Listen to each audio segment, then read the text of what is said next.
මට තියෙන ප්‍රශ්නේ පිරිමින්ට gift හොයන්න බැරි. මේ මන්ද කොහෙලාත් කන්නාඩිය දික් කරගෙන ඉන්නවා.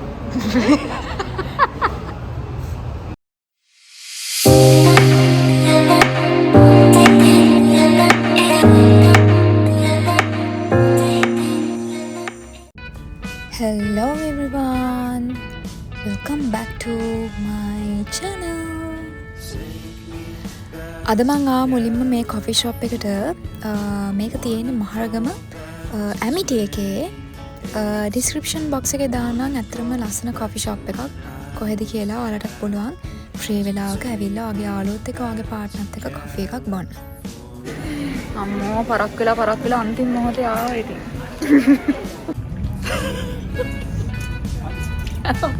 පරක් වෙලා ඇවිල්ලා ඉන්න දැන් මෙතනට ලිප්ස්ටික් ගන්නවා.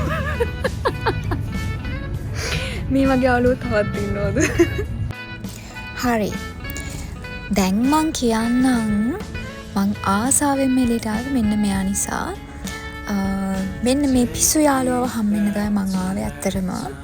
කාලෙකින් අපි හම්බුනේ මං හිතන්නේ අපි දෙන්නටම බිසි වුණා. අපි දෙන්නගේ වැඩත් එක්ක එයාගේ වැඩයි මගේ වැඩයි එක ඇත්තටම බිසි වුණා. අපිට මීට් වෙනවත් ටයිම් එකක් තිබ්බේ නැහැ. ඉතින් කොහොම හරි මගේ ටයිම් එකයි යාගේ ටයිම් එක ඇලලා අපි දෙන්න මීට් වෙන දවසක් දාගත්තා ෆයිනලි. ඉතින් ඒක නිසා තමයි මම එළියට ආසාවෙන් ආවා කියලා කිව්වේ. ඉතින් මගේ මේ පිස්සු යාළුවත් එක්ක පොඩ්ඩක් ආවා ගිෆ්ට්ස් වගේක් ගන්න. දැන් ඉතින් පිස්සු නටනට අපි දෙන්න ඉතින් ගිෆ්ට්ස් ගන්න ආවා. ඉතින් ඔයාලටත් මේ වගේ යාළුවෝ ඉන්නවා නම් එයාලා මෙන්ෂන් කරන් යන්න බලන්න. ඇත්තම ප්‍රශ්න කියන දේවල් හැමදේම අමතක වෙනවා මේ වගේ යාළුවෝ. මට තියෙන ප්‍රශ්නේ පිරිමින්ට gift හොයන්න බැරි. පේනවනේ මගේ යාළුවාගේ සිංගිති ඉතුරු ටික ඔයගොල්ලෝ දාගන්න. කොහොම හරි ඇවිදලා කරලා අපිට ඕන gifts ටිකත් අරගෙන මගේ යාළුවාට pizza craving එකක් තියෙනවා කියලා. ඉතින් අපි දැන් ආවා pizza hut එකට. පේනවනේ දැඩි පිපාසයෙන් ඉඳලා මට පේනවා මෙයාටත් හොඳටම බඩගිනි කියලා. ඉතින් ඒ අස්සේ මගේ ඉස්සරහ ටේබල් එකේ ඉන්න පොඩි එකෙක් මට මාරම මට මතක් වෙනකොටත් හිනානවා. ඇත්තටම මං හිතන්නේ grade 6 නැත්නම් 7 නැති මේ පොඩි එකා මන් දිහා බල හැද කර අයියෝ. දැන් ඉතින් අපි කාලෙකින් අපි දෙන්නගේ තියෙන ඕපදූප අපිට කතා කරගන්න බැරි වෙච්ච ගොඩාක් දේවල් මිස් වෙච්ච පරණ මෙමරීස් ඒ දේවල් මතක් කර ඕපදූප පෑ ගානක් විතර කියව කෑවා. ඇත්තටම කා ගන්නත් බැරි තරම් කොහොම හරි කාලා පේනවනේ මේ මෙලෝ සිහියක් නැහැ. යාළුවෝ හම්බුනාම එහෙම තමයි.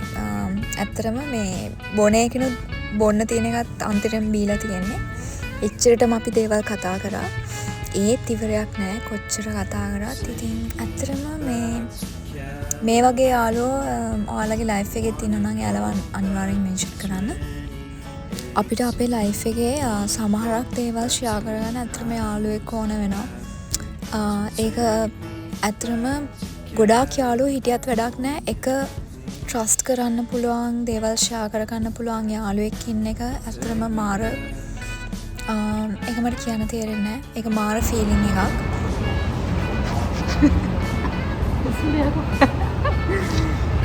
කාලා බීලා උත්වාගෙන දවසේ නිමාව මොනවද හිතන්නේ?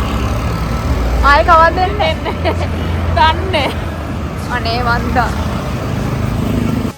පේනවනේ ඇත්තටම එහෙම දන්නේ නැහැ කියලා කිව්වේ. ඇත්තටම අපි දෙන්නට මීට් වෙන ඕනකම තිබ්බත් මීට් වෙන්නේ කවද්ද කියලා අපිට හිතා ගන්න බෑ. වැඩත් ඒක එච්චරටම බිසි ලයිෆ් එකේ. ඉතින් අපිට පුළුවන් ටයිම් එකක් තිබ්බොත් අනිවාර්යෙන් අපි දෙන්න කතා වෙලා ඉතින් මීට් වෙනවා. Anyway, thank you so much for watching this vlog. Have a nice day and stay safe guys.